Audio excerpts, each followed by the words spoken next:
Year 711 CE was when Islam first began to dominate and religiously influence Bedouin and Eastern Asian cultures. They overtook Hindu temples, and even some of the first Kaabas were originally Hindu places of worship. Islam's very different ideologies clashed with the traditional values and beliefs of another influential and well-established religion, Hinduism. This conflict will change the Middle East as we know it.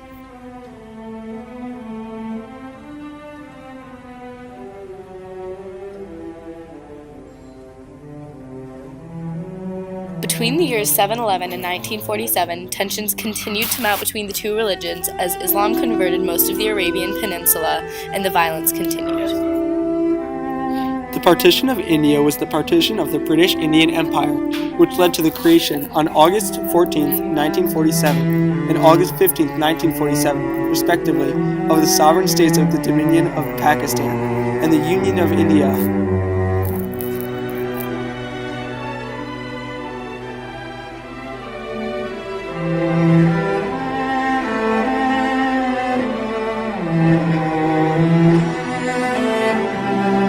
Partition refers not only to the division of the Bengal provinces of British India into East Pakistan and West Bengal, India, and the similar partition of the Punjab province into Punjab, West Pakistan, and Punjab, India, but also to the respective divisions of other assets, including the division of the British Army, the Indian Civil Service and other administrative services, the railways, and the Central Treasury.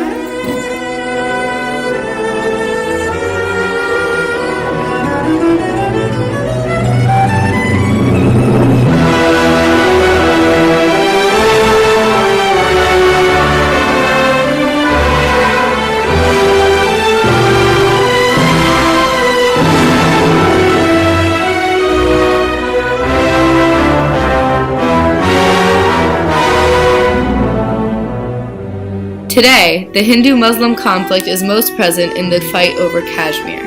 This fight is significant because it is the only land that separates the main sectors, India and Pakistan, of the conflicting religions. Politically, the people within this area are unclear as to what is their governing body as constant attacks are undergone on public officials. This hysteria and constant bombings from both sides have caused social panic and much loss of life. A woman quoted, "Tell us, where can we go? They took our Quran, threw it on the street, and pissed on it. They tell us to get out of this country. We were born here. Our men fought for this country. Where can we go?" Economically, the situation has dissuaded other countries from trading with India for any extra items other than necessities. The constant strain on the finances of the unstable government has caused both countries to get into almost an economic depression. Religiously and ideologically, the main concepts of the religions continue to clash and will continue to clash until a compromise is reached. Affable, neatly bearded, and smartly dressed, Umar, a pseudonym given to him by Time magazine, holds the senior rank of Ansar or guide in India's loosely knit Muslim militant movement. In that capacity, he told Time, he has played a central role in a string of deadly bomb blasts that have rocked Bombay in the past 8 months.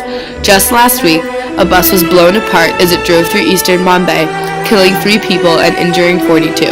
The police blame the attack on Umar's organization, an unnamed fundamentalist group made up primarily of former members of the outlawed Student Islamic movement of India. Here we have 2 Indian Muslims with 2 very different experiences of their homeland. But the truth is that Javed and Umar share a fundamental burden.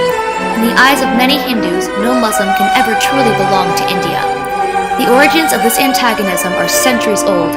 In essence, hardline Hindus regard as a national humiliation the Islamic influence that pervades India's history, starting with the Mughal Renaissance in the 16th century, continuing with the birth of Islamic fundamentalism in Asia at Deoband in northern India in the 1860s, the same creed followed by the Taliban, and enduring even today in India's national symbol, the Mughal mausoleum of the Taj Mahal.